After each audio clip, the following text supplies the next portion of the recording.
अस्सलामु अलैकुम वरहमतुल्लाहि वबरकातुहू। ईद हो या बकरा ईद हो और दावत ना हो तो अधूरा अधूरा सा लगता है। और हमारे नबी फरमाते हैं कि जिसने दावत कबूल नहीं की उसने अल्लाह और उसके रसूल की नाफरमानी की। तो मदरसे में साथ पढ़ने वाले दोस्तों ने दावत दी है तो उन्हीं के घर तो लकाबाद जा रहा हूँ, जिसके लिए मैं बाइक बुक करता हूँ और सबसे पहले भाई से हाथ मिलाता हूँ। फिर बाइक पर बैठकर सवारी पर बैठने की दुआ पढ़ता हूँ ताकि अल्लाह हादसे से मेरी हिफाजत करे। सुब्हानल्लज़ी सख्खर लना हाज़ा वमा कुन्ना लहू मुक़रिनीन व इन्ना इला रब्बिना लमुनक़लिबून। फिर रास्ते भर भाई से बातें करते हुए जाता हूँ। ये भाई बताते हैं कि ये जॉब भी करते हैं और पार्ट टाइम बाइक चलाते हैं। तो ऐसे होते हैं मर्द जो अपने घर वालों के लिए दिन रात मेहनत करते हैं और अपने आराम के टाइम में भी पार्ट टाइम कुछ न कुछ करते रहते हैं, जिसके बदले में सिर्फ बीबी से वफा और बच्चों की फरमाबरदारी चाहते हैं। फिर पहुंचकर अपने साथियों से गले मिलता हूं जो मेरे साथ मदरसे में पढ़ते थे और अब आसिया एकेडमी चलाते हैं और बच्चों को दीनी तालीम दे रहे हैं। फिर साथ में बैठकर अपने मदरसे के दिनों को याद करता हूँ और कुछ हसीन लम्हों को याद करके चेहरे पर हंसी आ जाती है। फिर खाना लगता है तो हमारे नबी फरमाते हैं कि जिसने दावत कबूल नहीं की उसने अल्लाह और उसके रसूल की नाफरमानी की। तो बिला वजह किसी की भी दावत को ठुकराए नहीं। अगर आपके पास कोई रीजन है जिसकी वजह से आप दावत कबूल नहीं कर सकते तो उस सूरत में आप दावत कबूल करने से इनकार कर सकते हैं। फिर खाने के बाद क़िमाम वाली सवई आती है जो कि मेरी फेवरेट है। इसे खाकर अल्लाह का शुक्र अदा करता हूँ और रात में यहीं रुक जाता हूँ और दोस्तों से रात भर बातें करता हूँ और मदरसे के दिनों को याद करता हूँ। इतने में मेरे एक और दोस्त को पता चल जाता है कि मैं तुगलकाबाद आया हुआ हूँ, जो कि मेरे साथ जामिया हमदर्द में पढ़ रहे हैं। वो भी दावत देते हैं और अपने घर पर बुलाते हैं। तो अगले दिन उसी दोस्त के घर जा रहा हूँ। हमारे नबी फरमाते हैं कि एक मुसलमान का दूसरे मुसलमान पर 6 हक है।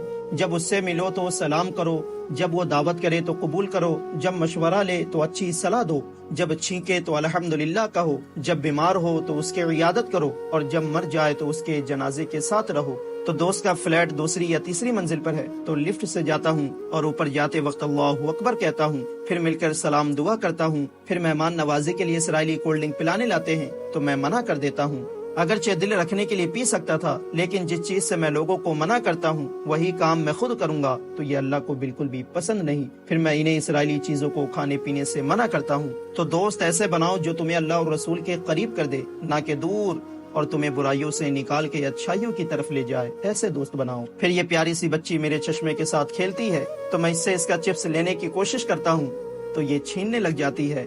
हालांकि ये भी इसराइली है मगर बच्चा है तो क्या कर सकते हैं, ये तो मासूम है। लेकिन मैं अपने दोस्तों को कहता हूँ कि इसराइली चीजें बच्चों को भी खिलाना पिलाना बंद कर दे।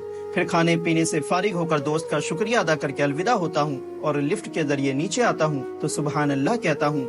तो कभी भी किसी ऊंचाई पर जाए तो अल्लाहु अकबर कहे और ऊपर से नीचे आए तो सुबहान अल्लाह कहे। तो फूफी जान भी कई दिनों से घर पर बुला रही थी तो बकरा ईद के दूसरे दिन मैं अपनी फूफी के घर जा रहा हूँ। तैयार होकर ऑटो पकड़ने के लिए निकल जाता हूँ। अल्लाह सुलह रहमी करने वालों को पसंद करता है और कता ताल्लुक यानी रिश्ता तोड़ने वालों को नापसंद करता है। वल्लज़ीना यंकुज़ूना अहदल्लाहि मिन बअदि मीसाक़िही व यक़तऊना मा अमरल्लाहु बिही अन युसला व युफ़सिदूना फ़िल अर्ज़ उलाइका लहुमुल लअनतु व लहुम सूउद दार। इस आयत में अल्लाह ने ऐसे लोगों पर लानत भेजी है और ऐसे लोगों का ठिकाना जहन्नम बताया है जो ईमान लाने के बाद मुर्तद हो जाते हैं, जो सुलह रहमी करने के बजाय रिश्ता तोड़ते हैं और जो जमीन पर फसाद फैलाते हैं। फिर जाकिर नगर ढलान से तिलकपुरी के लिए ऑटो पकड़ता हूँ और सवारी में बैठने की दुआ पढ़ता हूँ और अपनी मंजिल को पहुंचकर मुझे रिसीव करने आए कजन भाई से एक हाथ से हाथ मिलाता हूँ क्योंकि दूसरे हाथ में मोबाइल था। फिर घर पहुंचकर सबसे गले मिलता हूँ और दोनों हाथों से मुसाफा करता हूँ। तो दोनों हाथों से मुसाफा यानी हाथ मिलाना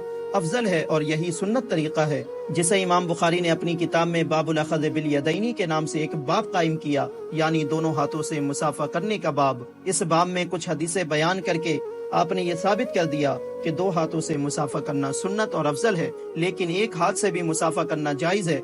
अगर कोई एक हाथ से मुसाफा करता है तो उसे भी गलत नहीं कहा जाएगा। फिर नाश्ता लगता है तो अल्लाह का शुक्र अदा करके खाता हूँ। फिर अपनी फूफियों की खैर खैरियत लेता हूँ। फिर खाना लगता है तो सब एक साथ बैठकर खाते हैं।